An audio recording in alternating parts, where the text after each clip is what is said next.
Moving on to Marco Rubio. He goes in front of the Senate Foreign Relations Committee yesterday, and it was a thing of beauty. Victor, it was a thing of beauty. He was so good.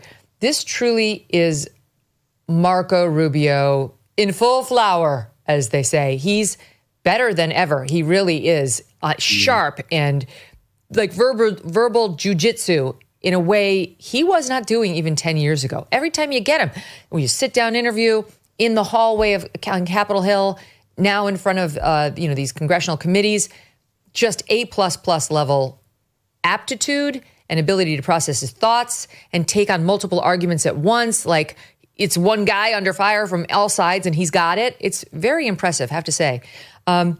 Here he is in an extraordinary exchange. So these guys were up against it because he was on this committee. Rubio has, 20 plus years in the U.S. Senate. He knows how it works there. He can't be bullied. He knows the points of order better than anybody. So Senator Chris Van Hollen of Maryland, the one who went out to visit Abrego Garcia at the El Salvadorian jail, used his entire 7 minutes, instead of probing to get answers, just to grandstand, just to say what he thought about how terrible Marco Rubio, who was confirmed unanimously as Trump's Secretary of State, the only person in Trump world to get that kind of a vote.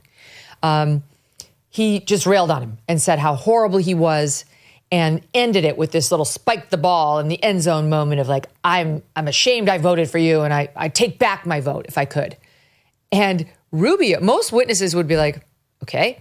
Rubio was like, oh no, I'm talking. I'm taking the microphone, and went right to the chairman and said, Mr. Chairman, I want my time. Then Van Hollen tried to stop him. He took it. He got that microphone. He went off. It was great. Here's some of it. And I have to tell you directly and personally that I regret voting for you for Secretary of State. I yield back. May I respond? You may sit. Well, first of all, your regret for voting for me confirms I'm doing a good job. Please. Well, I can't respond to everything he said because much of these are untrue, but I'll go through a few. First of all, I'm actually very proud of the work we've done with USAID. For example, I don't regret cutting $10 million for male circumcisions in Mozambique. I don't know how that makes us stronger and more prosperous as a nation. We spent $227,000 for Big Cat's YouTube channel from USAID. We spent $14 million for social cohesion in Mali, whatever the hell that means. In the case of El Salvador, absolutely. Absolutely. We deported gang members, including the one you had a margarita with. And that guy is a human trafficker, and that guy is a gangbanger, and the evidence is going to be clear. In the days to come, you're going to see who you went to defend. Senator, I'm sorry, please, Mr. Chairman. Secretary Rubio has the floor. Mr. Chairman, he can't make unsubstantiated comments like that. Secretary Rubio has the floor. You've had Secretary your time. Rubio should take that testimony to the federal court of the United States because he hasn't done it under oath. Here's another point, okay? There is a division in our government between the federal branch and the judicial branch. No judge in the judicial branch cannot tell me or the president how to conduct foreign policy. And he went on. It was beautiful. Yeah, it was. And when you look at who is really articulating this counter-revolution is Scott Bessant in economics and Marco Rubio in state. And without those two guys, I think they'd be in trouble because they have a reassuring calm, but they're very tough and they don't back down and they're not afraid of controversy. And when you sent Rubio down to Panama, after all the media was going crazy, we're going to invade Panama, and he went down there and he just solved the problem, soothed everything over, but did not back down. I wish, because I do think they have so many balls in the air. They've got the Ukraine war, they've got the Iranian nuclear negotiations, they've got the hostages with Hamas, and I think they need to, I know that Welkoff is a special envoy, but no special can be doing all of that. And Witkoff, excuse me.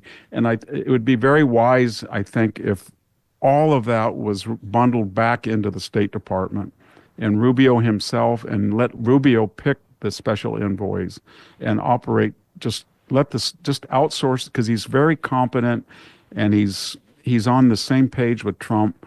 But I just feel, I think the American people feel that when he is conducting 100% of our foreign policy to the degree that it's delegated by the president, it's reassuring and he doesn't make slips or gaffes. So I understand he's probably the most powerful Secretary of State given the national security portfolio that we've had in a long time. But I wish that these major negotiations, and there's 3 or 4 of them that have got global and historical importance, that he was the point man on it. I think that would be wise. He is 53 years old. J.D. Vance just turned 40. They're both very formidable. J.D. Vance much more aligned, I think, with the restrainer wing of the Republican Party. But Marco Rubio's been talking that talk too. But he's closer to Trump, I would say, on foreign policy, where he feels the restrainer influence and doesn't reject it and sees its wisdom, but isn't afraid to bomb Soleimani. That's Trump. No. And also, I would say Rubio, who's not afraid to be very strong in his language about, for example, Hamas and what they did to Israel, who has no quarter for Iran. And that's where there is a little split between some of the hardcore restrainers, and that may include JD, and guys like Marco. So you're kind of seeing the future of the Republican Party develop and, come into its own. And Mark Halperin was on Fox last night making the following point about those two. Watch this, SOT 9. When he was back in the Florida legislature, he was tagged as someone destined for, a national profile, and his presidential campaign disappointed his supporters. But he is just one of the stars of this administration. Even if you don't agree with his policies, his knowledge of policy, his rhetoric, his confidence, and his winning over MAGA. He went a rough spell with MAGA over immigration, and now he is one of the heroes of the movement. And I said earlier today, I'll say it again, I really do think J.D. Vance and Marco Rubio could end up being a preordained ticket in 2028, unlike we've ever seen before. I mean, you can dream, Victor. That would be amazing. It would. And I've been amazed by Mark Halperin, that he's really come into his own after the way, Yeah, I've been really... Everyone subscribe to Next Up with Mark Halperin. It's out there. It's part of our MK Media Network. Keep going. Yeah, I think he's very good. But the thing that Marco Rubio kind of, you said the 2 wings, I think what you would call it is Jacksonianism, and Walter Russell Mead has used that term a lot. In other words, the idea is that we don't look for optional military engagements in the Middle East. We don't want ground troops. We don't want to slay dragons overseas, but we're going to be no better friend and no worse enemy. And if you screw around with the United States, we're going to retaliate disproportionately. And that was Soleimani, that was Baghdadi, that was the Wagner group in Syria. And when Trump left, he had really established the idea with North Korea, with the Houthis, that he was unpredictable, but he would retaliate. And if he retaliated, it would be disproportionate. So don't provoke him. And that was why Jake Sullivan bragged just, I think, 3 days before October 7th. He said, our portfolio in the Middle East is the calmest I've ever seen it. And what he was really unknowingly saying is that we have eroded this the last 3 years, but it was so strong that people still felt that the Trump-Jacksonian policy was in effect, even though we delisted the Houthis as a terrorist organization, even though we tried to beg the Iranians to get back in the nuclear deal, even though the Afghanistan disaster, even though we distanced ourselves. And that finally ran out, is what I'm saying. And they destroyed what had happened. But Rubio really does represent a nice fusion of MAGA neo-isolationism or non-interventionism and deterrence. And I think that's why he's getting a higher profile, because he seems to me, just as an outsider, to reflect more the natural inclinations of Donald Trump. Donald Trump does not want to get in a land war. Trump keeps mentioning him. Trump, when Trump talks about the future of the Republican Party and somebody says, is it JD, is it JD? Trump keeps saying, JD's great, Marco Rubio's great too. Like he keeps making space for him. And Donald Trump thinks as a businessman, he thinks war is bad business. Blowing stuff up is not what he does. And he thinks it's a waste of time. But at the same time, and that's a MAGA strain, but at the same time, he understands that if you broadcast your MAGA, MAGA, MAGA, MAGA, and it's not worth getting involved, people are going to involve you. And the only way you can prevent that is from time to time show force that makes your deterrence credible. And that's what Rubio and I think Trump agree on. This July, there is a global summit of BRICS nations in Rio de Janeiro. The bloc of emerging superpowers, including China, Russia, India, and Iran, are meeting with the goal of displacing the US dollar as the global currency.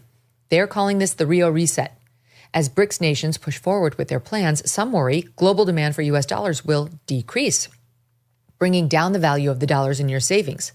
While this transition, if it happens, would not happen overnight, the Rio Reset could mark a pivotal moment. So learn if diversifying your savings into gold is right for you. Birch Gold Group can help you move your hard-earned savings into a tax-sheltered IRA in precious metals. Claim your free info kit on gold by texting MK to the number 989898. With an A-plus rating from the Better Business Bureau and tens of thousands of happy customers, let Birch Gold arm you with a free, no-obligation info kit on owning gold before July and the Rio Reset. Text MK to the number 989898 today. Thanks so much for watching. If you like what you just saw, hit the subscribe button for more clips and full episodes.